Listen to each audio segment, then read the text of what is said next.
आनंद काका आमच्या घरी नोकर होते. त्यांचे वय साधारण 45 वर्षाचे असेल, पण दिसायला एखाद्या 25 वर्षाच्या तरुणाप्रमाणे दिसत होते. त्यांचा चेहरा प्रौढ आणि परिपक्व होता, पण त्यावर तारुण्याची चमक होती. त्यांची त्वचा गहरी सावळी होती, पण ती निरोगी आणि चमकदार होती. त्यांचे डोळे कडक, गहरे आणि खोलवर डोकावणारे होते. त्यांची शरीरयष्टी मजबूत आणि बांधेसूद होती. तो माणूस एकदम ताकदवान होता, जणू एखादा पहिलवानच असावा. त्याचे खांदे रुंद होते, कंबर मजबूत होती आणि बाहूवर स्नायू उठून दिसत होते. ते जेव्हा चालत होते तेव्हा त्यांच्या पावलामध्ये एक वजन होतं, एक सामर्थ्य होतं. त्यांचा जेव्हा हात काम करायचा तेव्हा त्यांच्या हाताच्या नसा उभ्या राहायच्या. त्यांची उंची त्यांच्या व्यक्तिमत्वाला अधिक बलशाली बनवत होती. ते फक्त नोकर नव्हते, तर एक संपूर्ण पुरुषत्व होतं. त्यांच्या अंगात एक वेगळीच ऊर्जा होती, एक चुंबकीय आकर्षण होतं. त्यांचा आवाज जड होता, गंभीर होता. त्यांची नजर जेव्हा एखाद्यावर पडायची तेव्हा ती व्यक्ती स्वतःला त्याच्या नजरेत गमावून बसे. माझा नवरा समीर बिझनेसमॅन असल्यामुळे सतत बाहेरच असायचा.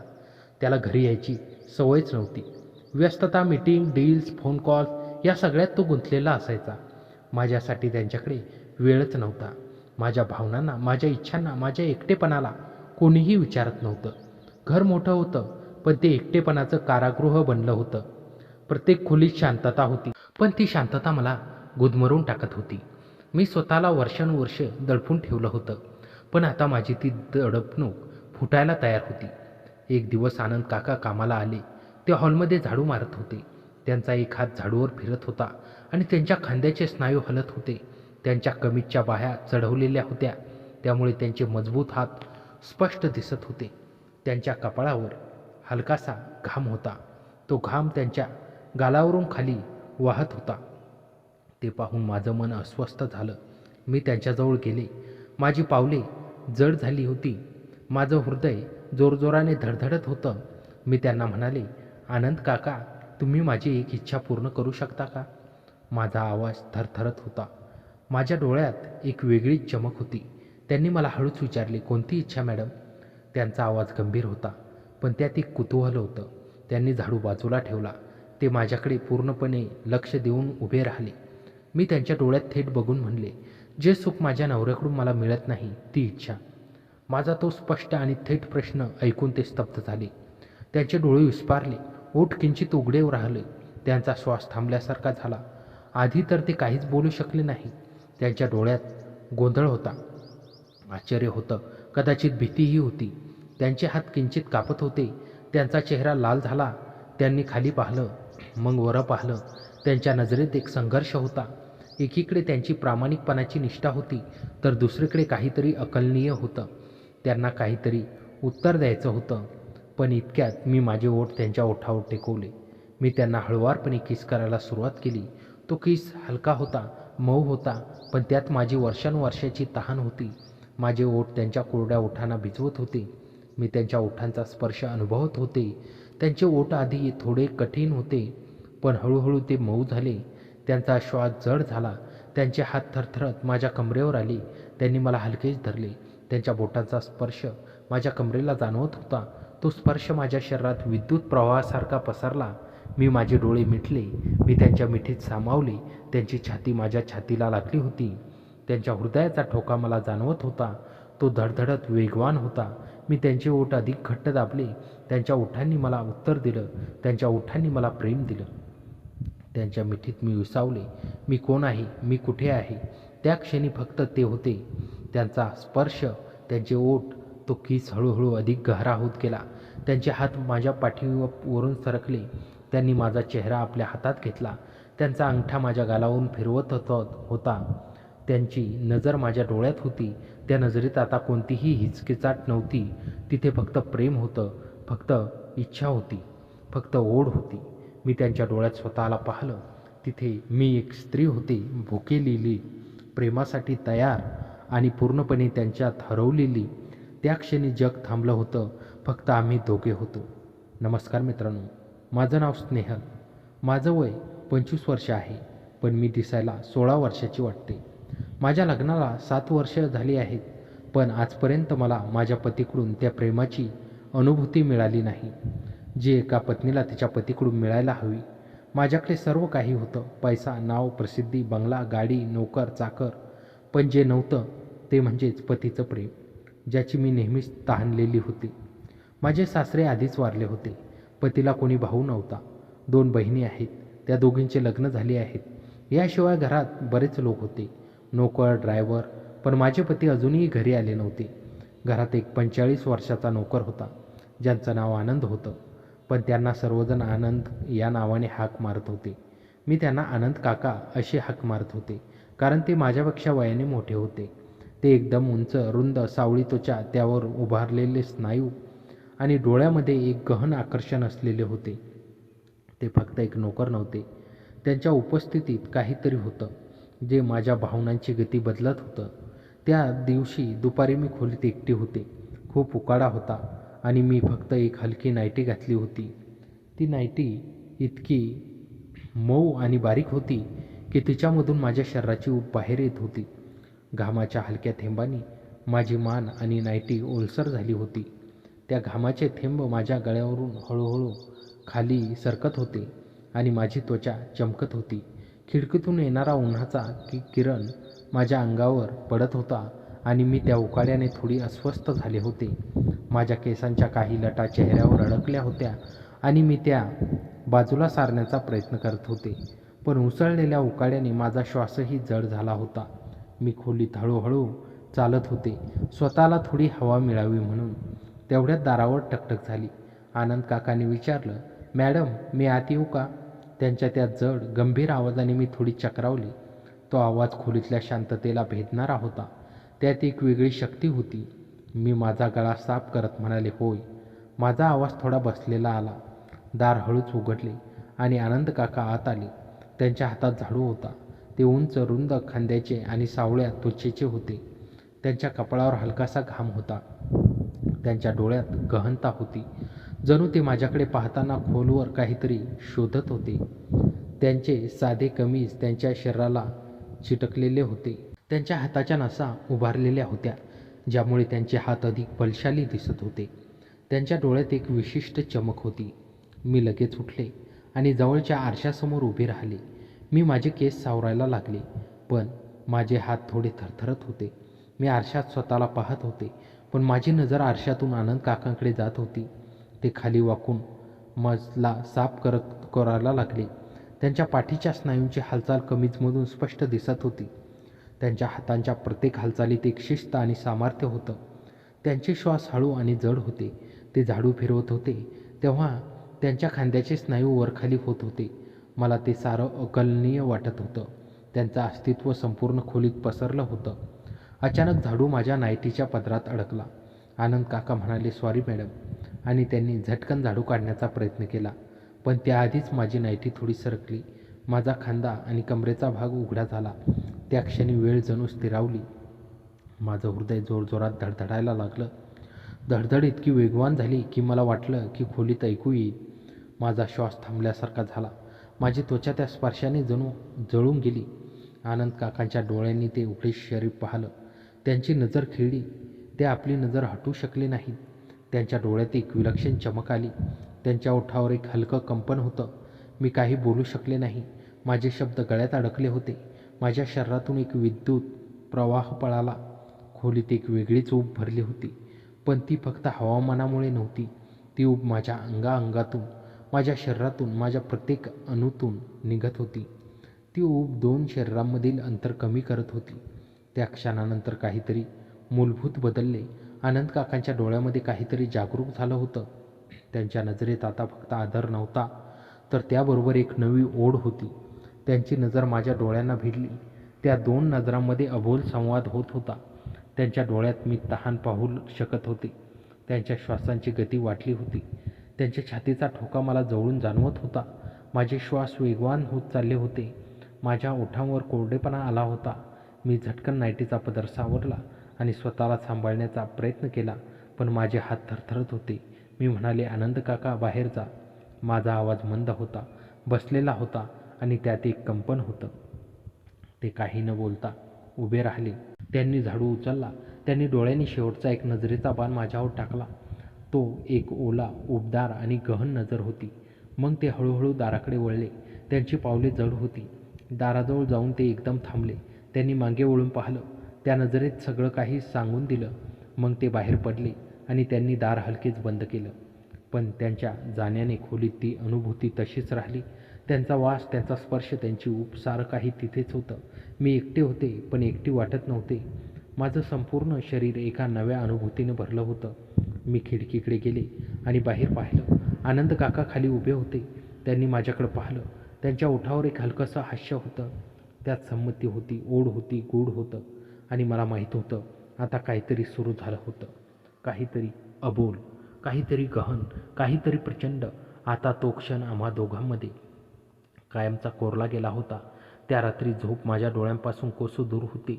रात्रभर कोसळ बदलत राहिले, पण मन बेचैन होतं. शरीरावर घामाचा हलका थर होता, जो मला आणखीनच विचित्र अनुभव देत होता. मी खिडकीतून बाहेर पाहिलं. आनंद काका अजूनही बाहेर होते. त्यांच्या मजबूत छातीवरून घामाचे थेंब टपकत होते आणि ते आपल्या केसांमधून बोटे फिरवत होते. अचानक माझी नजर त्यांच्या हातावर गेली. मजबूत उभारलेल्या नसांचे हात. ते आपल्या छातीवर घाम पुसत होते. मला कळालं नाही, पण माझे श्वास आपोआप वेगाने चालू झाले. मग मी त्यांच्याकडे दुर्लक्ष करून जेवायला लागले. रात्री मी झोपायला गेले, पण झोप तर कोसो दूर होती. रात्रीचे 11 वाजून गेले. त्या रात्री अचानक माझ्या खोलीचा AC बंद पडला. मी आनंद काकांना हाक मारली आणि ते आले. त्यांनी विचारलं, बोला मॅडम, काय झालं? मी म्हणाले, माझ्या खोलीचा AC चालत नाही आहे. जरा बाहेरून कोणाला मिस्त्रीला बोलून हा दुरुस्त करून घ्या. ते म्हणाले, हो मॅडम. असे सांगून ते निघून गेले. साधारण 1 तासाने ते परत आले आणि म्हणाले, मॅडम, एवढ्या रात्री कोणी AC दुरुस्त करायला मिळत नाही. माफ करा मॅडम, आता उद्या सकाळीच AC दुरुस्त होईल. असे सांगून ते निघून गेले. ते गेल्यावर मला जाणवलं की माझी आत्मा माझ्या शरीरातून निघून गेली आहे. मी अजूनही त्यांची वाट पाहत होते, पण ते आले नाही. सकाळी मी त्यांना म्हणाले, जा आता AC दुरुस्त करणाऱ्याला घेऊन या. ते गेले, पण परत येऊन म्हणाले, मॅडम, तो साधारण 1 तासात येईल. मी म्हणाले, पण मला रूममध्ये खूप गरमी होत आहे. ते दारात उभे होते. त्यांच्या डोळ्यामध्ये गहन चमक होती. त्यांचा मजबूत हात चौकटीवर टेकलेला होता आणि त्यांच्या श्वासांची हलकी ऊब मला जाणवली. मग मी त्यांना म्हणाले, जर तुम्हाला वाटत असेल तर बाहेर ओट्यावर बसू शकता. थंड हवा येत आहे. पण मला माहीत होतं की ही उष्णता बाहेरच्या हवेने थंड होणारी नव्हती. माझ्या मनात एक विचित्र उलथापालथ चालू होती. आनंद काकांची मर्दानी व्यक्तिमत्व, त्यांचा रुबाब, त्यांचा गंभीर आवाज, हे सर्व मला त्या माणसाची आठवण करून देत होतं, जो पूर्वी माझ्यासाठी असाच होता, माझा नवरा समीर. आता फक्त नावापुरता संबंध उरला होता. मी आनंद काकांकडे पाहिलं, पण माझ्या मनात समीरचा चेहरा उमटला. पूर्वी जेव्हा तो माझ्याजवळ यायचा, माझ्या कमरेवर हात ठेवायचा, तेव्हा माझे श्वास ओले व्हायचे. जेव्हा तो मला आपल्या बाहुपाशात घ्यायचा, तेव्हा मी पूर्णपणे विरघळून जायचे. जेव्हा तो माझ्या डोळ्यात पाहायचा, तेव्हा मला वाटायचं की या जगात दुसरं कोणीच नाही. पण आता जेव्हा तो घरी यायचा, तेव्हा फक्त कॉलवर नोकरांशी बिझनेसच्या गोष्टी बोलायचा. माझ्या डोळ्यातील तहान आणि अपूर्ण इच्छा त्याला दिसत नव्हती. आता जेव्हा मी त्याच्या बाहुपाशात जायचे, तेव्हा तो मला एक औपचारिकता पूर्ण करायचा, एका यंत्रासारखा, ज्यात ना इच्छा होती ना बेचैनी. आता तो मला स्पर्शही करत नव्हता. जणू मी एक जुनं पुस्तक बनलं होतं, जे कपाटात ठेवलं जातं, पण कधी कधी उघडलं सुद्धा जात नाही. पण आनंद काका, त्यांच्या डोळ्यामध्ये एक आकर्षण होतं, जे माझ्या मनात एक विसरलेली आग जाणवत होतं. मी माझा गळा खाकरला आणि म्हणाले, तू जा, तुझं काम कर. त्यांनी हलकेच हसले, पण त्यांच्या डोळ्यांनी सर्व काही सांगितलं. ठीक आहे मॅडम, म्हणून ते निघून गेले. अर्ध्या तासाने AC दुरुस्त करणारा आला आणि तो दुरुस्त करून गेला. एक दिवस संध्याकाळचे जेवण वगैरे झाले. त्यानंतर आनंद काकांनी सर्व काही आवरले. मी सुद्धा माझ्या खोलीत झोपण्यासाठी निघाले होते. मी घरी एकटीच असायचे. आनंद काका आमच्या घरासमोर एका खोलीत राहायचे. समीर अजून 2-3 दिवसांनी घरी येणार होता, त्यामुळे मी घरी एकटीच असायचे. पण आनंद काका माझा आधार होते. रात्रीचे 8 वाजले होते. अचानक बाहेर वारा सुरू झाला आणि ढगांचा गडगडाटही सुरू झाला. हवेत गारवा होता, पण त्या गारव्यात एक वेगळीच उत्सुकता होती. विजा चमकत होत्या आणि त्यांचा प्रकाश खोलीतून चमकून जात होता. मी खिडकीतून बाहेर पाहिलं. आभाळात काळेभोर ढग जमले होते. पावसाचा सुगंध हवेत विरघळत होता आणि त्या सुगंधामध्ये माझ्या मनात एक वेगळीच बेचैनी निर्माण होत होती. त्यानंतर मी माझ्या खोलीत झोपण्यासाठी जाऊ लागले. अचानक सर्व लाईट गेली. एका क्षणात संपूर्ण घरात अंधारात बुडालं. खोलीत एवढा घोर अंधार पसरला की मला स्वतःचे हातही दिसेनासे झाले. माझं हृदय जोरजोरात धडधडू लागलं. त्या धडधडीत मला आनंद काकांचा चेहरा डोळ्यांसमोर येत होता. त्यांची उंची, त्यांचे रुंद खांदे, त्यांचा गंभीर आवाज, या सगळ्यांची आठवण येत होती. मला काही सुचत नव्हतं. मी कोणाकडे जावे? विजांचा कडकडाट होत होता. त्यांचा आवाज कानाला भेदणारा होता. विजेच्या चमकण्याने माझं हृदय अधिक जोरात धडधडत होतं. बाहेर पावसाचा जोर वाढला होता. पाणी सरसरत होतं. त्या पावसाच्या सरी मला कसं तरी प्रेमळ वाटू लागल्या होत्या. मी आनंद काकांना आवाज देत होते, आनंद काका, आनंद काका, पण ते त्यांच्या खोलीत गेले होते. कदाचित त्यांना माझा आवाज ऐकू आला नसेल. पावसाच्या गडगडाटात माझा आवाज दबून जात होता. मी घरात एकटीच होते. अंधार, विजा, पाऊस, गडगडाट या सगळ्यांनी मला भीती वाटू लागली. माझे पाय थरथर कापत होते. माझ्या अंगावर शहारे येत होते.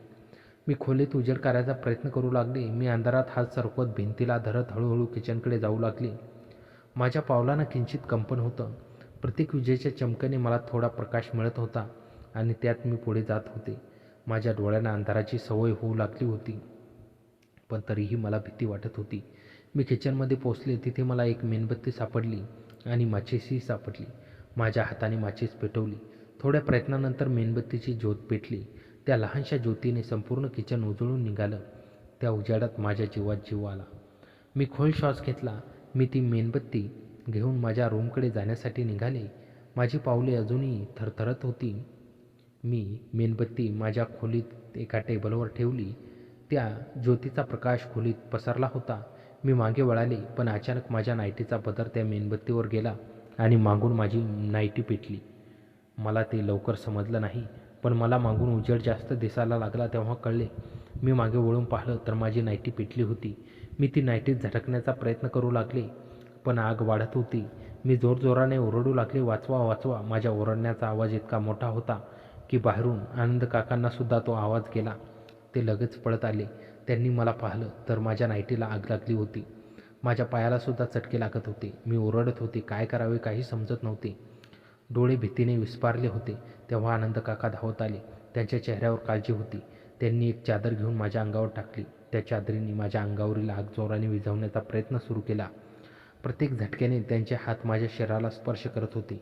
त्यांचा तो जोरदार स्पर्श मला जखमांपेक्षा अधिक जाणवत होता. त्या स्पर्शाची एक वेगळीच ऊब होती. त्यांचे हात माझ्या पाठीवर, माझ्या खांद्यावर, माझ्या कमरेवर येत होते.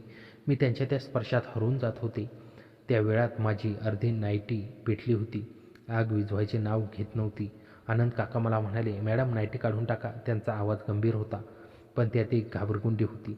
मी कशी तरी ती नाईटी काढून टाकली. त्या क्षणी मला लाज वाटत होती. माझे पावले थरथर कापत होती, पण परिस्थिती तशी होती. मला काय करावे लागले. मी नाईटी काढून बाजूला फेकली. आनंद काकांनी ती आग विझवली. मी आनंद काकांसमोर उभी होते. माझं शरीर फक्त अर्धवट झाकलेलं होतं. ते माझ्याकडे एकसारखे बघत होते. त्यांच्या डोळ्यात काळजी होती, पण त्याचबरोबर काहीतरी गहन होतं. त्यांनाही लाज वाटू लागली होती, कारण परिस्थिती तशी होती. त्यांची नजर माझ्या डोळ्यांना भेटली. त्या नजरेचा ठोका माझ्या हृदयात जाणवला. काही क्षण आम्ही दोघे एकमेकांकडे पाहत राहिलो. अबोल संवाद सुरू झाला. त्यानंतर आनंद काकांनी तिथलीच दुसरी चादर घेतली. ती माझ्या अंगावर टाकली. त्यांचा स्पर्श हलका होता. चादर माझ्या खांद्यावर ठेवताना त्यांची बोटे माझ्या त्वचेला स्पर्शून गेली. त्या स्पर्शाने माझ्या शरीरात एक वेगळीच विद्युत लहर पसरली. मी ती चादर घेऊन खाली बसले. काही वेळाने आनंद काका म्हणाले, मॅडम तुम्ही भाजले तर नाही ना? त्यांचा आवाज हळवा होता, प्रेमळ होता. माझ्या पायाला जाळ लागल्यामुळे ते जळाले होते, पण त्या जखमांपेक्षा त्यांच्या बोटांच्या स्पर्शाची जाणीव अधिक होती. मी त्यांना म्हणाले, हो थोडंसं जळालं आहे आनंद काका. माझा आवाज बसलेला होता. आनंद काका म्हणाले, चला आपण दवाखान्यात जाऊ. पण बाहेर जोराचा पाऊस सुरू होता. मी त्यांना म्हणाले, नाही काका, थोडं जळालं आहे. आपण सकाळी जाऊ. तोपर्यंत त्याला थोडी हळद आणि बर्फ लावून थंड करू. माझा आवाज अजूनही थरथरत होता. आनंद काका किचनमध्ये गेले. त्यांनी थोडी हळद आणि बर्फ आणला. ते माझ्याजवळ आले. ते खोलीत बसले. त्यांनी थोडी हळद माझ्या पायावर लावायला सुरुवात केली. त्यांची बोटे माझ्या त्वचेवर हलक्या आणि मऊ प्रेमळ स्पर्शाने फिरत होती. त्यांचा तो स्पर्श माझ्या त्या जखमीपेक्षाही अधिक हवाहवासा वाटू लागला. त्यांच्या स्पर्शाने माझ्या शरीरात एक वेगळाच तरंग उठत होता. मला त्रास होत होता, पण त्याच्या स्पर्शाने अधिक सुकून येत होता. त्यांची उष्ण बोटे माझ्या जळलेल्या त्वचेवर हळूहळू फिरत होती. त्यांचा स्पर्श जणू माझ्या प्रत्येक जखमेवर मलम लावत होता. मी डोळे मिटले. माझे ओठ किंचित उघडे झाले. माझा श्वास जड झाला. ते हळद लावत होते, पण त्याच्या बोटांची हालचाल जणू एखाद्या प्रेमळ स्पर्शासारखी होती. त्यांचे हात माझ्या पायावरून फिरत होते. मला त्यांचा स्पर्श अधिक हवाहवासा वाटू लागला. त्यांनी संपूर्ण जखमेवर हळद लावली. प्रत्येक वेळी त्यांचा स्पर्श मला एक नवी अनुभूती देत होता. त्यांच्या बोटांची ऊब माझ्या त्वचेत शिरत होती. त्यांनी त्यांचा बर्फाचा तुकडा कापडात गुंडाळून माझ्या जखमेवर ठेवला. थंडीचा झटका मला जाणवला, पण त्यांच्या बोटांनी तो स्पर्श हलक्या हाताने दाबत होते. काही वेळाने मला जरा बरे वाटू लागले. मी डोळे उघडले. आनंद काकांचे डोळे माझ्या डोळ्यात होते. त्या डोळ्यात काळजी होती, प्रेम होतं, ओढही होती. मी हळूच म्हणाले, धन्यवाद आनंद काका. त्यांनी हलकेच हसून म्हटलं, तुम्ही बरे आहात याचीच मला खुशी आहे. त्यांचा आवाज गहिरा होता, प्रेमळ होता. त्या क्षणी मला वाटलं, कदाचित त्या जखमेने मला त्यांच्या स्पर्शाची ओळख करून दिली. कदाचित ती घटना माझ्या आयुष्याचा वळणबिंदू ठरली. कारण त्या रात्री, त्या अंधारात, त्या पावसात आनंद काकांच्या स्पर्शाने माझ्या मनात एक नवी पहाट उगवली होती. एक अशी रात्र जिथे आता मी एकटी नव्हते, जिथे कोणीतरी होतं जो माझी काळजी घेत होता, जो माझ्या वेदना जाणत होता. आता मला माहीत होतं, मी पुन्हा कधीही एकटी नव्हते. मला आता कित्येक दिवसांपासून समीरपासून वेगळं राहून झालं होतं. ते दिवस माझ्यासाठी प्रत्येक क्षण युगासारखे होते. समीर कधी घरी नव्हता, कधी व्यस्त होता, कधी तर माझ्याकडे पाहतही नव्हता. माझ्या शरीरातील भावना आता उचंबून बाहेर येत होत्या. जणू बंद पाण्याचा धबधबा फुटला होता. माझा प्रत्येक श्वास, प्रत्येक धडधड, प्रत्येक हालचाल, सर्व काही प्रेमासाठी आक्रंदत होतं. मी समीरकडे गेलो होते. मी स्वतःला समजवलं होतं. माझा सर्वोत्तम पोशाख घातला होता. माझे केस सावरले होते. माझ्या ओठावर हलकीशी लाली होती. मला वाटलं, कदाचित आज तो माझ्याकडे पाहील. पण समीरने मला जरासुद्धा भाव दिला नाही. त्याने माझ्याकडे पाहिलंच नाही. तो माझ्या जवळसुद्धा आला नाही. त्याला इतकं काम होतं की त्याला मला वेळ द्यायला जरासुद्धा टाईम नव्हता. तो नेहमी फोनवर, लॅपटॉपवर, मीटिंगमध्ये गडगडला असायचा. जणू मी तिथल्या फर्निचरचा एक तुकडा होती. माझ्या भावना आतल्या आत मरून चालल्या होत्या. प्रत्येक नकार, प्रत्येक दुर्लक्ष, प्रत्येक थंड शब्द माझ्या मानेवर खोल जखमा करत होता. माझं हृदय रडत होतं, पण मी गप्प होते. पण आनंद काकाच्या स्पर्शाने त्या सगळ्या मृत भावना जाग्या झाल्या. त्यांच्या बोटांचा स्पर्श, त्यांच्या नजरेतील काळजी, त्यांचा गंभीर आवाज, या सगळ्यांनी माझ्या शरीरातील प्रत्येक तंतू जागृत केला होता. माझी तहान, माझी उत्सुकता, माझी अपूर्ण इच्छा, सारं काही एका क्षणी बाहेर पडलं होतं. मला आता सहन होत नव्हतं, कारण एक पुरुष माझ्या इतक्या जवळ आला होता. त्यांचा स्पर्श मला कळत होता. त्यांचं अस्तित्व मला भारावून टाकत होतं. आता मला सहन होणं शक्य नव्हतं. त्यामुळे मी आनंद काकांचा हात माझ्या हातात घेतला. त्यांचा हात मजबूत होता, उबदार होता. त्यांच्या बोटांचा स्पर्श माझ्या हाताला जाणवत होता. मी तो हात घट्ट धरला. ते एकसारखे माझ्याकडे टक लावून पाहत होते. त्यांच्या डोळ्यात आश्चर्य होतं, गोंधळ होता, कदाचित भीतीही होती. त्यांनी माझ्या हातातून हात काढून घेण्याचा प्रयत्न केला, पण मी त्यांचा हात अजून घट्ट धरत होते. माझी बोटे त्यांच्या बोटात गुंफली गेली होती. त्यांच्या हाताची ऊब माझ्या संपूर्ण शरीरात पसरत होती. ते मला बघून थोडे आश्चर्यचकित होत होते, कारण मी असे याआधी कधी केलं नव्हतं. मी नेहमी संयमी, शांत, दूर राहणारी स्त्री होते, पण आज मी वेगळी होते. त्यांनी माझ्या हातातून हात काढून घेतला आणि मला म्हणू लागले, मॅडम, हे काय करत आहात? त्यांचा आवाज थरथरत होता, गोंधळलेला होता. त्यांच्या डोळ्यात चिंता होती. पण मी पुन्हा त्यांचा हात माझ्या हातात घेतला.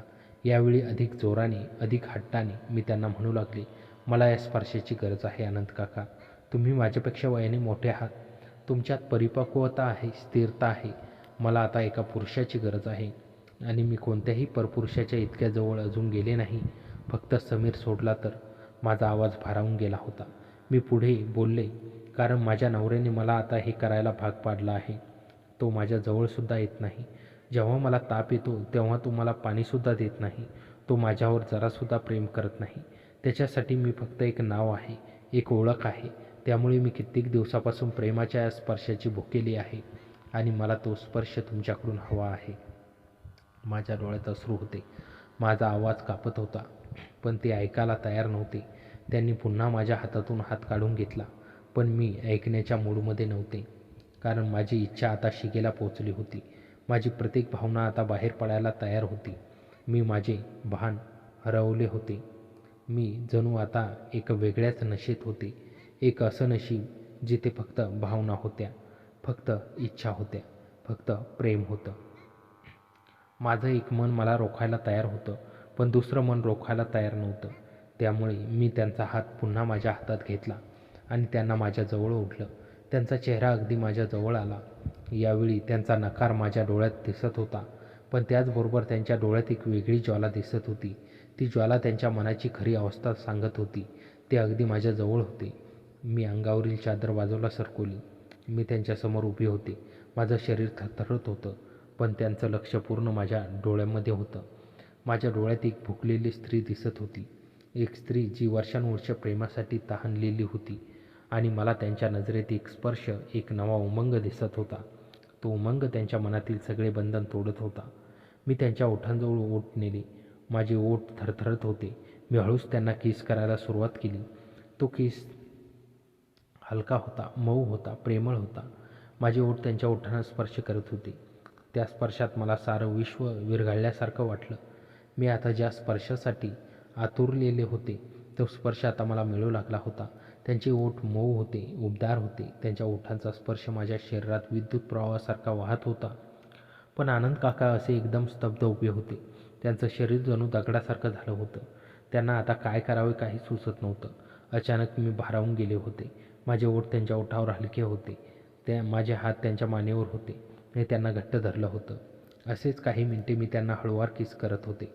मी त्यांच्या ओठांचा आस्वाद घेत होते. मी त्यांच्याजवळ जात होते. अचानक त्यांनी मला बाजूला लोटलं. त्यांचा श्वास जड झाला. त्यांचे डोळे लाल झाले होते. ते म्हणू लागले, "मॅडम, हे चुकीचं आहे. मी असं करू शकत नाही." त्यांचा आवाज थरथरत होता. ते पुढे म्हणाले, "कारण मी या घरातील एक प्रामाणिक नोकर आहे. मी या घराचा मान ठेवला पाहिजे. जर मी असं केलं नाही तर देव मला माफ करणार नाही. मालकांना जर माहीत झाले तर ते मला घरातून काढून टाकतील. माझी इज्जत जाईल. यामुळे मी असं करू शकत नाही."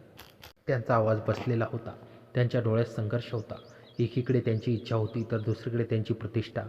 ते असे म्हणत आनंद काका खोलीतून बाहेर निघून गेले. त्यांची पावले जड होती. त्यांनी मागे वळून पाहिले नाही, पण त्याच्या पाठमोऱ्या शरीरात एक वेदना होती. मी त्यांच्या पाठमोऱ्या आकृतीकडे पाहत राहिले. माझे डोळे अश्रूंनी भरले होते.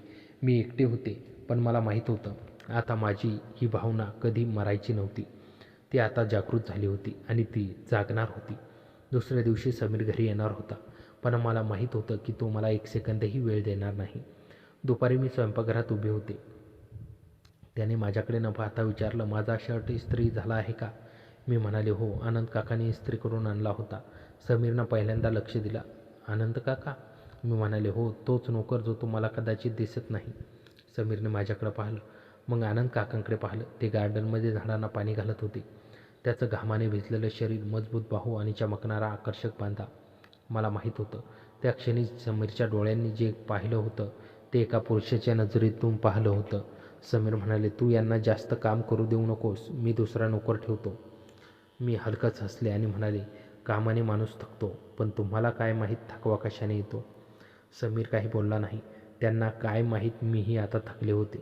प्रतीक्षेने, अपूर्ण इच्छेने आणि सर्वात जास्त त्या नावापुरत्या नात्याने. समीरने मला एकटक लावून पाहिलं, पण मी नजर खाली घातली. पहिल्यांदा कदाचित मला वाटलं त्याने हे जाणलं पाहिजे की मी आता फक्त एक नाव घेऊन जगू शकत नाही. एक स्त्री फक्त पैशाने नव्हे तर प्रेमाने आणि इच्छेने जगवली जाते. ते काही बोलणारच होते तेवढ्यात आनंद काका आले. घामाने भिजलेले, हातात ओलं कापड, टी शर्ट इतका चिकटलेला की त्यांच्या छातीचे स्नायू स्पष्ट दिसत होते. ते मला म्हणाले, "मॅडम, गार्डनचं काम झालं आहे. आता आतली साफसफाई करू का?" त्यांच्या जड आवाजात तीच गहनता होती जी माझ्या श्वासांची गती बदलत होती. समीरने त्यांना वरपासून खालपर्यंत पाहिलं. कदाचित पहिल्यांदा त्याला जाणवलं की आनंद काका फक्त नोकर नव्हते तर एक पुरुष होता.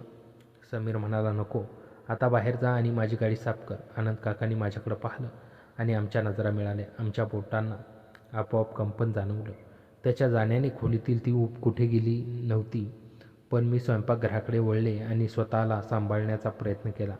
आत जाऊन थंड पाण्याचा ग्लास घेतला, पण पाण्याने ही आग विझत कुठे आहे. बेडरूममध्ये बसले. मन कुठेतरी भटकत होतं. प्रत्येक दिवस आता एकसारखा वाटायला लागला होता. कामात थंड आणि रंगहीन. समीर बहुधा घरी असायचे नाहीत आणि आज घरी होते. पण तरीही ते त्यांच्याच दुनियेत होते. आज पुन्हा तेच झालं. सकाळपासून त्यांच्या मीटिंग सुरू होत्या. मी गुपचाप त्यांच्याजवळ गेले आणि हलकेच म्हणाले, समीर, जरा माझा ऐक ना. त्यांनी डोके न उचलता म्हणाले, बोल लवकर, खूप काम आहे. मी खोल श्वास घेतला आणि हळूच म्हणाले, बरेच दिवसापासून विचार करत आहे, आपण कुठेतरी फिरायला जाऊया का एकटे. समीरने चटकन लॅपटॉप बंद केला आणि माझ्याकडे पाहिलं. ते म्हणाले, स्नेहल, तुला काय समजतं का नाही? माझ्याकडे इतका वेळ नाही की मी उगाच फिरत बसावं. जर कंटाळा येत असेल तर काही किट्टी पार्टी जॉईन कर. माझ्या आत काहीतरी तुटलं. मी त्यांच्या डोळ्यात पाहिलं, पण तिथे कोणतीही माया नव्हती, कोणतीही भावना नव्हती. मी दुःख दडवत हलकंच हसले आणि म्हटलं, तुला आठवतं आहे आपली शेवटची भेट कधी झाली होती? समीर रागावून म्हणाला, हे सगळं बकवास सोड. तुला जर इतकाच रोमांस हवा असेल तर कुठेतरी चित्रपट पाहून ये. कृपया मला डिस्टर्ब करू नको आता. माझ्या डोळ्यात अश्रू यायला लागले, पण मी स्वतःला सांभाळलं आणि मी मूर्ख होते, जे अजूनही समीरच्या प्रेमासाठी काही वेळासाठी तहानलेले होते. मी जड आवाजात म्हणाले, ठीक आहे, आता मी तुला कधीही डिस्टर्ब करणार नाही. समीरने माझ्याकडे न पाहता म्हणाले, गुड, आणि पुन्हा लॅपटॉप उघडला. तो क्षण होता जेव्हा मी शेवटचा प्रयत्न केला होता. आता मला समजलं होतं की या नात्यात काही शिल्लक राहिलं नव्हतं. संध्याकाळी मी लॉनमध्ये बसले होते. सूर्य मावळला होता आणि त्यांच्या सोनेरी किरणांनी संपूर्ण बाग उजळून निघाली होती. हवेत हलका गारवा होता. फुलांचा सुगंध चोहीकडे पसरला होता. मी एका खुर्चीवर बसले होते आणि दूर क्षितिजाकडे पाहत होते, पण माझे विचार कुठेतरी हरवले होते. माझ्या मनात समीरचं थंड शब्द, त्यांची उदासीनता, त्यांचा माझ्याकडे न पाहण्याचा स्वभाव, हे सर्व डोळ्यांसमोर येत होतं. तेवढ्यात माझी नजर आनंद काकांकडे गेली. ते तिथे झाडांना पाणी घालत होते. त्यांच्या शरीरावरून घामाचे थेंब टपकून त्यांच्या आवाजात मजबूत उभारलेल्या छातीवरून खाली वाहत होता. त्यांची कमीज त्यांच्या शरीराला इतकी चिटकली होती की त्यांच्या प्रत्येक स्नायूंची रूपरेषा स्पष्ट दिसत होती. त्यांचे हात जेव्हा पाण्याच्या पाईपला हलवत होते तेव्हा त्यांच्या बाहूंचे स्नायू उभे राहत होते. त्यांची कंबर मजबूत आणि ताठ होती. त्यांच्या चेहऱ्यावर एक वेगळाच आत्मविश्वास होता. त्यांचे ओठ घट्ट होते, पण त्यांच्या डोळ्यात गहनता होती. ते पाणी घालत होते, पण त्यांची नजर माझ्याकडे वारंवार येत होती. मला जाणवलं की आनंद काकांना कधीही माझ्याशी उद्धटपणा केला नव्हता. त्यांनी कधी माझ्याकडे लालच नजरेने पाहिलं नव्हतं. ते फक्त मॅडम मॅडम करत राहायचे. त्यांचा आवाज नेहमी आदरयुक्त होता, पण त्यात एक गहनता होती.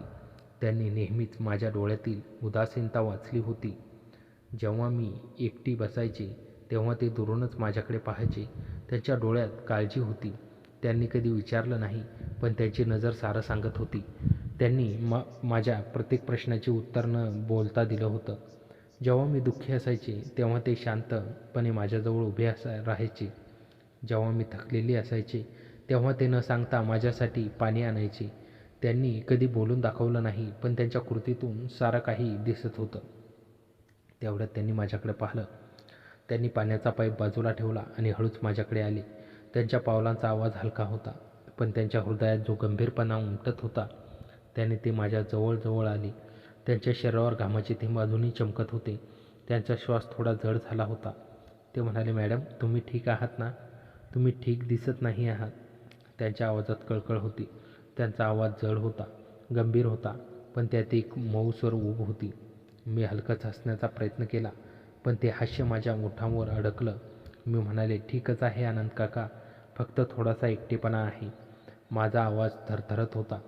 त्या शब्दात माझं सारं दुःख होतं. माझा आनंद काका काही बोलले नाहीत.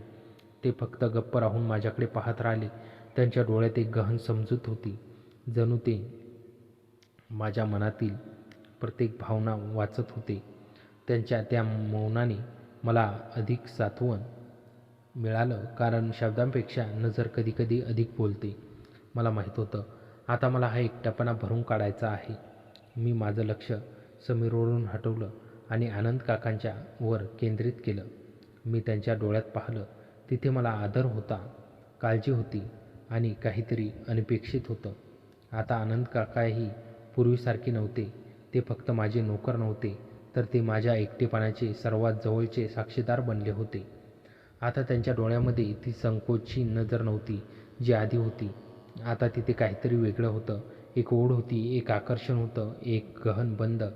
ती ओढ हळूहळू आमच्या मर्यादा मिटवत होती आता जेव्हा ते माझ्याजवळ यायचे तेव्हा त्यांच्या नजरेने मला जाणवायचं त्यांचा स्पर्श हलका होता, पण त्या माझ्या हृदयात तो खोलवर उतरत होता.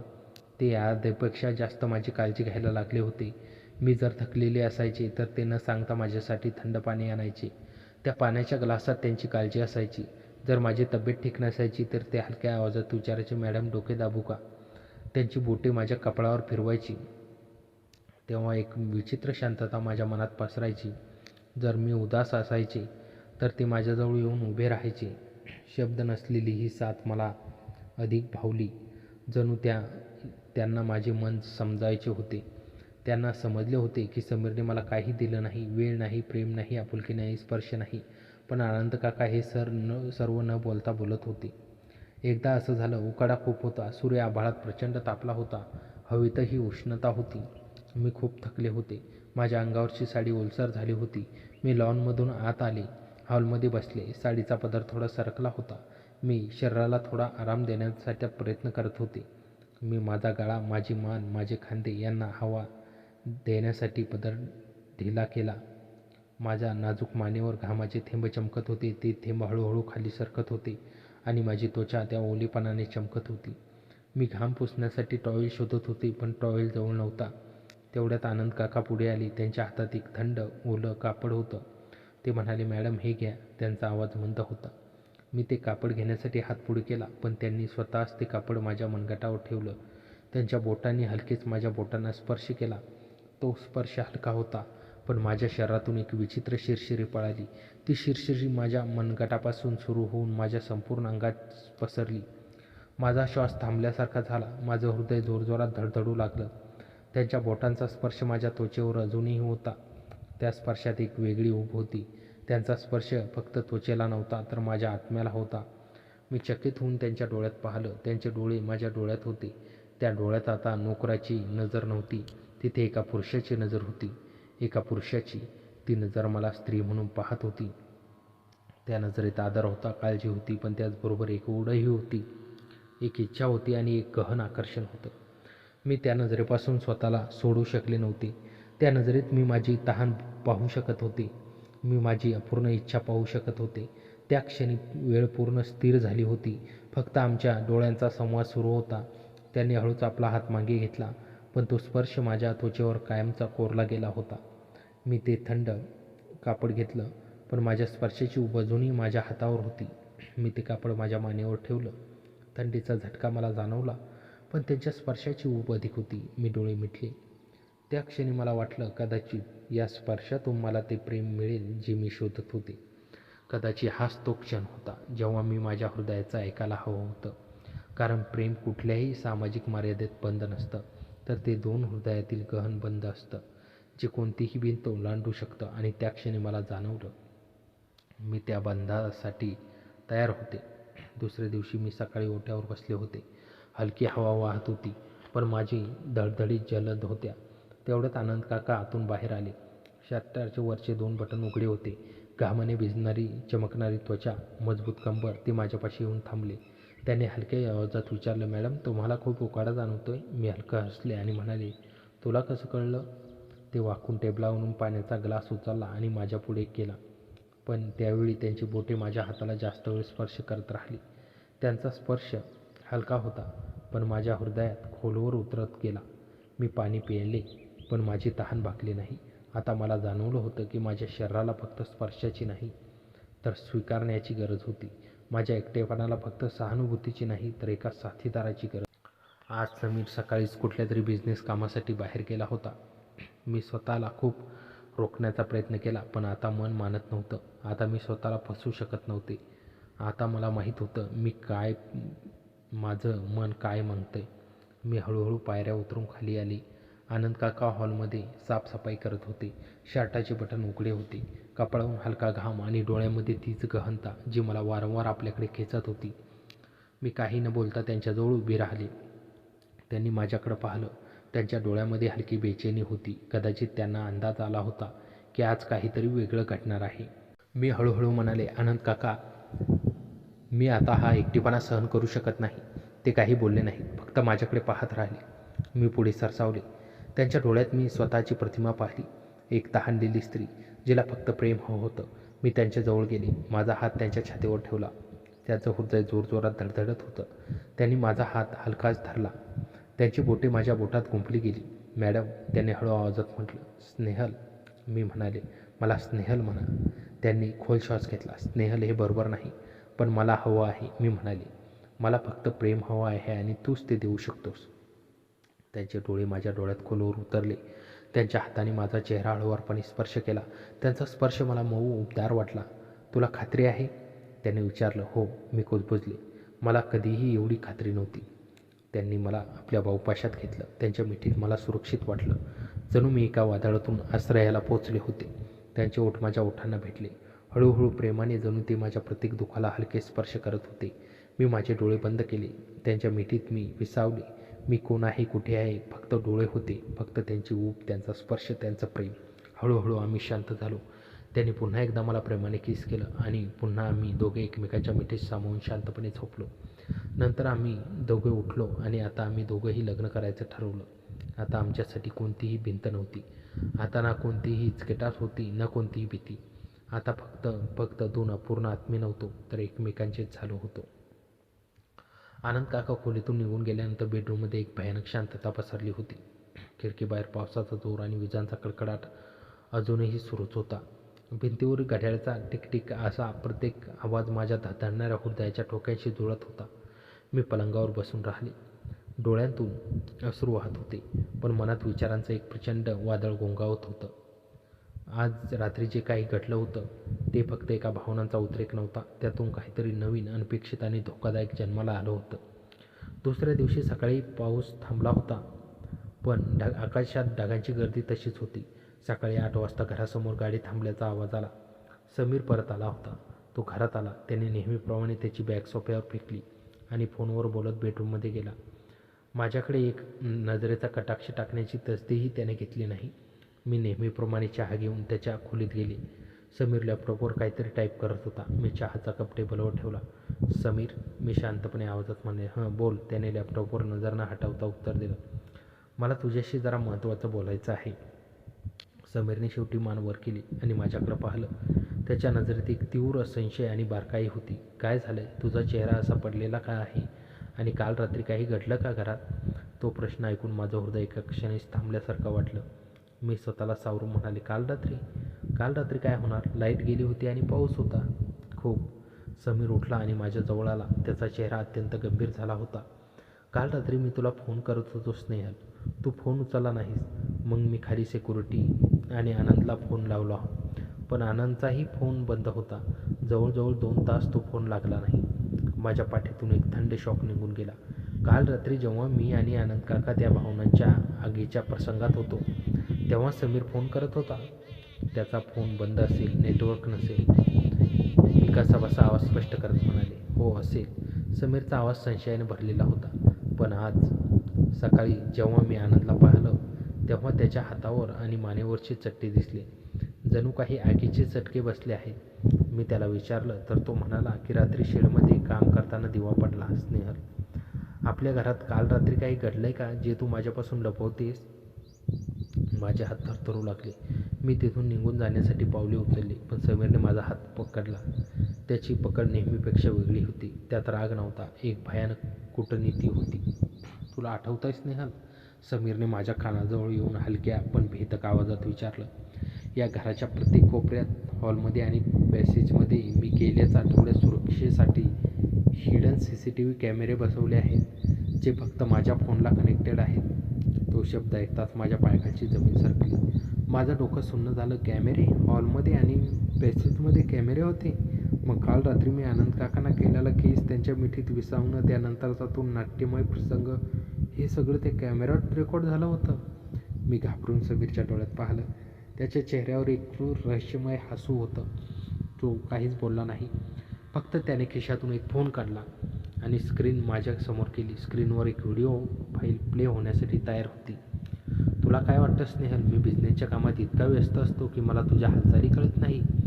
समीरचा आवाज एकदम बदलला होता. मला खूप आधीपासूनच संशय होता, म्हणून मी हे सगळं जाळं विणलं होतं. माझा श्वास गुदमरू लागला. आनंद काका धोक्यात होते. आमचं आयुष्य एका क्षणात उद्ध्वस्त होणार होतं. इतक्यात दारावर दणदण आवाज आला. आनंद काका दारात उभे होते. त्यांच्या हातात गाडीची चावी होती. त्यांच्या चेहऱ्यावर नेहमीसारखा संयम नव्हता, तर एक विचित्र भीती आणि ताण होता. त्यांनी समीरकडे पाहिलं आणि मग माझ्याकडे. मालक, आनंद काकांचा गंभीर आवाज खोलीत पसरला. गाडी साफ केली आहे, पण खाली पोलिसांची गाडी आली आहे. ते तुमची चौकशी करायला आले आहेत. समीरच्या चेहऱ्यावरचं ते क्रूर हास्य एका क्षणात गायब झालं. त्याच्या डोळ्यात अचानक एक भीतीची मोठी लाट पसरली. तो चकित होऊन आनंदकडे पाहू लागला. पोलीस? पोलीस कशाला आली? समीरचा आवाज थरथरला. आनंद काकांनी एक पाऊल आत टाकलं. त्यांची नजर आता बदलली होती. तो एक साधा नोकर वाटत नव्हता. त्याच्या चेहऱ्यावर एक भयानक रहस्यमय शांतता होती. त्याने समीरकडे पाहिलं आणि हलक्या आवाजात म्हणाले, मालक, काल रात्री तुम्ही ज्या बिझनेस डीलसाठी बाहेर गेला होता, त्या कंपनीच्या मालकाचा काल रात्री खून झाला आहे आणि पोलीस ज्या माणसाला शोधत आहे त्याचा शेवटचा फोन कॉल तुमच्या नंबरवर आला होता. खोलीत एकदम स्मशान शांतता पसरली. मी स्तब्ध होऊन आधी समीरकडे, मग आनंद काकांकडे पाहू लागले. समीरचा बिझनेस, आनंद काकांचे रहस्यमय वर्तन, काल रात्रीची ती हिडन कॅमेरा, आता पोलीस. या घरात फक्त मी एकटी नव्हती जी काही लपवत होती. समीर आणि आनंद काका या दोघांमध्ये एक असं भयानक रहस्य होतं ज्याची मला अजिबात जाणीव नव्हती. आनंद काकांनी माझ्याकडे एक नजर टाकली. त्या नजरेत पुन्हा तीच ओढ आणि संरक्षण होतं. त्यांनी हळूच ओठ हलवून न बोलता मला एकच इशारा केला, घाबरू नका. समीरचे फोन वाजायला लागले. खाली पोलिसांच्या बूट पावलांचा आवाज पायऱ्यावरून येताना दिसू लागला. एक प्रचंड मोठं रहस्य आता उलगडणार होतं आणि या खेळात नक्की कोण कोणाचा वापर करत होतं हे समजणं आता कठीण झालं होतं. पोलिसांचा बूट पावलांचा आवाज जिना ओलांडून बेडरूमच्या अगदी जवळ येत होता. प्रत्येक आवाजासोबत समीरचा चेहरा अधिकच पांढरा पडत होता. तो थरथरत्या हातांनी टेबलावरून लॅपटॉप आणि फोन उचलण्याचा प्रयत्न करत होता, पण त्याचे हात इतके कापत होते की त्याच्या हातातील फोन खाली फरशीवर आदळला. समीर, मी भीतीने कापत विचारलं, नक्की काय चाललं हे? तू कोणत्या खुनाबद्दल बोलतोयस? आणि ते पुरावे पोलीस तुझ्या मागे का आले? समीरने माझ्याकडे एक हिंस्र नजरेने पाहिले. त्याचे डोळे लाल झाले होते. तू तोंड बंद ठेव स्नेहल, तुला यातलं काही माहीत नाही. इतक्या 2 पोलीस अधिकारी दारात येऊन उभे राहिले. त्यांच्या आनंद काका आणि शांतपणे उभे होते. त्याच्या चेहऱ्यावर कोणतीही घाई किंवा भीती नव्हती, उलट एका विजेतेचा संयम होता. वरिष्ठ पोलीस अधिकाऱ्याने समीरकडे पाहिलं आणि म्हणाले, समीर महाजन, आम्ही इन्स्पेक्टर शिंदे. तुम्हाला विक्रम मोहेरा यांच्या मर्डर केससाठी 10 कोटी रुपयांच्या फायनान्शियल फ्रॉड प्रकरणी अटक करण्यात आलो आहोत. हे खोटं आहे सर, समीर ओरडला. मी काल रात्री शहरातच नव्हतो, मी बिझनेस ट्रिपला होतो. माझ्याकडे प्रूफ्स आहेत. इन्स्पेक्टर शिंदे मिश्किलपणे हसले आणि त्यांनी बाजूला उभे असलेल्या आनंद काकांकडे पाहिलं. आम्हाला सर्व प्रॉप्स मिळाले आहेत समीर. ते प्रॉप्स दुसरं कोणी नाही तर तुमच्याच घरातल्या एका माणसाने दिले आहेत. मी थकवून आनंद काकांकडे पाहिलं. आनंद काका नोकर नव्हते, मग ते कोण होते? समीरने रागाने आनंद काकांकडे पाहत विचारलं, तू कोण आहेस? एका साध्या नोकराला माझ्या बिझनेस डील्सबद्दल कसं माहीत असू शकतं? आनंद काकाने हळूच पाऊल पुढे टाकलं. त्यांचा तो नेहमीचा झुकलेला पाठीचा कणा आता ताठ झाला होता. त्यांचा आवाज अधिक गंभीर आणि भेदक वाटू लागला होता. मी फक्त नोकर नाही समीर, आनंद काका शांतपणे म्हणाले. माझं खरं नाव आनंदराव देशपांडे. मी विक्रम मेहरांचा मुख्य फायनान्शियल इन्व्हेस्टिगेटर आणि पार्टनर होतो. 3 वर्षापूर्वी तू आमच्या कंपनीत जो घोटाळा केलास त्याचा आळ तू माझ्यावर आणून मला उद्ध्वस्त केलंस. त्या प्रत्येक गोष्टीचा हिशोब चुकता करायला मी या घरात आलो होतो. माझ्या पायाखालची जमीन सरकली. आनंद काका किंवा आनंदराव गेल्या वर्षभरापासून नोकर बनून आमच्या घरात राहत होते. ते फक्त एका बदल्यासाठी, समीरचा पर्दाफाश करण्यासाठी. आनंद काका पुढे बोलू लागले. समीरला वाटलं की तो मला विसरलाय. मी माझा चेहरा, माझं राहणीमान बदलून या घरात नोकराचं काम पत्करलं, जेणेकरून मला समीरचा लॅपटॉप, हिडन कॅमेरे आणि त्याच्या बेकायदेशीर व्यवहाराचे पुरावे गोळा करता येईल. काल रात्री विक्रम मेहराने समीरला त्यांच्या क्राईम पार्टनरशिपमधून बाहेर काढण्याची धमकी दिली. तेव्हा समीरने त्याचा खून केला. काल रात्री लाईट गेली नव्हती समीर. मेन स्विच ऑफ बंद केला होता, जेणेकरून तू घाईघाईत घरातून बाहेर पडताना तुझे कोणतेही पुरावे नष्ट करू शकणार नाहीस. मी सुन्न होऊन ऐकत होते. ज्या माणसाला मी माझा पती मानत होते तो एक खुनी आणि धोकेबाज निघाला होता, आणि ज्या माणसाकडे मी प्रेमाच्या आसरासाठी पाहत होते ते गुपित बसवलेला इन्व्हेस्टिगेटर होता. समीरने अचानक पडलेली काच उचलली आणि माझ्या गाळ्यावर लावली. कोणीही पुढे येऊ नका, तो वेड्यासारखा ओरडला. मला जाऊ द्या, नाहीतर मी याला मारून टाकेन. माझा श्वास रोखला गेला. काचेची धार माझ्या त्वचेला स्पर्श करत होती. समीर, सोड तिला, इन्स्पेक्टर ओरडले. पण समीर हटायला तयार नव्हता. आनंदा, तू माझी संपत्ती, माझं नाव सगळं हिसकावून घेतलंस. आता तुझ्यासमोर मी हिला. समीर वाक्य पूर्ण करायच्या आतच आनंद काकाने एका क्षणाचाही विलंब न करता झेप घेतली. त्याच्या मधुर स्नाया हाताने समीरचा काच धरलेला हात पकडला आणि एका झटक्यात पिळला. समीर वेदनेने ओरडला आणि काच खाली पडली. आनंद काकाने त्याला जोरात धक्का दिला आणि पोलिसांच्या स्वाधीन केलं. पोलीस अधिकाऱ्यांनी समीरच्या हातात हातकड्या ठोकल्या. समीर रागाने ओरडत होता, पण पोलिसांनी त्याला फरफटत बाहेर नेलं. आता फक्त आनंद काका उरलो होतो. बाहेरील पावसाचे पाणी अजूनही खिडकीवर आदळत होतं. खोलीत एक भयानक शांतता पसरली होती. मी घाबरलेली होती. थरथरत जमिनीवर बसले. माझे डोळे अश्रूंनी भरले होते. पण मला समजायचं बंद झालं होतं की मी नक्की विश्वास कोणावर ठेवू. आनंद काका माझ्या जवळ आले. ते खाली बसले. त्यांच्या चेहऱ्यावर आता तो इन्व्हेस्टिगेशनचा कठोरपणा नव्हता. तिथे फक्त ती जुनी आणि प्रेमळ काळजीयुक्त नजर होती. त्यांनी हळूच त्यांचा मजबूत हात माझ्या खांद्यावर ठेवला. स्नेहल, ते हळुवार आवाजात म्हणाले. मी त्यांच्याकडे पाहिलं. तुम्ही माझ्याशी नाटक करत होता. काल रात्री जे घडलं तोही तुमच्या प्लॅनचा एक भाग होता का? आनंद काकांच्या डोळ्यात वेदना स्पष्ट दिसत होत्या. त्यांनी मान नकारार्थी हलवली. नाही स्नेहल, मी या घरात फक्त बदल्याच्या भावनेने आलो होतो. पण या वर्षभरात मी तुझा एकटेपणा पाहिला. समीरने तुझा केलेला अनादर पाहिला. तुझ्या डोळ्यातील प्रेमाची तहान पाहिली. तुला त्रास होतो हे पाहून मन दुखावत होतं. पण काल रात्री जे काही घडलं त्या स्पर्शात, त्या केसमध्ये कोणताही प्लॅन नव्हता. ते माझं तुझ्यावर असलेलं खरं प्रेम होतं. त्यांच्या स्पर्शाने माझ्या मनातील सर्व शंका विरघळून गेल्या. त्यांच्या बोटांनी माझ्या गालावरचे अश्रू पुसले. तो स्पर्श तसाच उबदार आणि सुरक्षित होता. माझं काम आता संपलं आहे, आनंद काका पुढे म्हणाले. समीरला त्याच्या कर्माची शिक्षा मिळेल. आता तू या कारागृहासारख्या ग्रहातून मुक्त होतेस. मी निघतोय स्नेहल. पण जाण्याआधी मला तुला विचारायचं आहे, तू या भूतकाळाच्या सावलीतून बाहेर पडून माझ्यासोबत एक नवीन आयुष्य सुरू करायला तयार आहेस का? मी त्यांच्या डोळ्यात पाहिलं. तिथे आता एक कोणताही संशय नव्हता, कोणतीही भीती नव्हती. तिथे फक्त एक आदरयुक्त प्रेम आणि सुरक्षेची खात्री होती. वर्षानुवर्षे ज्या प्रेमासाठी मी उपाशी होते, ते प्रेम आता माझ्यासमोर उभं होतं. मी कोणतीही हिचकिचाट न ठेवता माझा हात त्यांच्या मजबूत हातात दिला. हो आनंद काका, मला तुमच्यासोबत यायचं आहे. त्यांनी हलकेच हसून मला उठवले आणि मला आपल्या बाहुपाशात घट्ट धरले. त्यांच्या मिठीत मला एक प्रचंड वादळानंतर मिळालेली शांतता जाणवली. आम्ही दोघे त्या मोठ्या एका घराचा उंबाठा ओलांडून बाहेर पडलो. बाहेर आकाशातील काळे ढग हटत होते आणि सकाळचा पहिला कोवळा पाऊस आमच्यावर पडत होता. आमच्या आयुष्यातील अंधार संपून एका नव्या सुंदर प्रवासाची पहाट झाली होती. तर मित्रांनो, कथा कशी वाटली कमेंटमध्ये नक्की कळवा आणि चॅनलवर नवीन असाल तर आता सबस्क्राईब करा. धन्यवाद.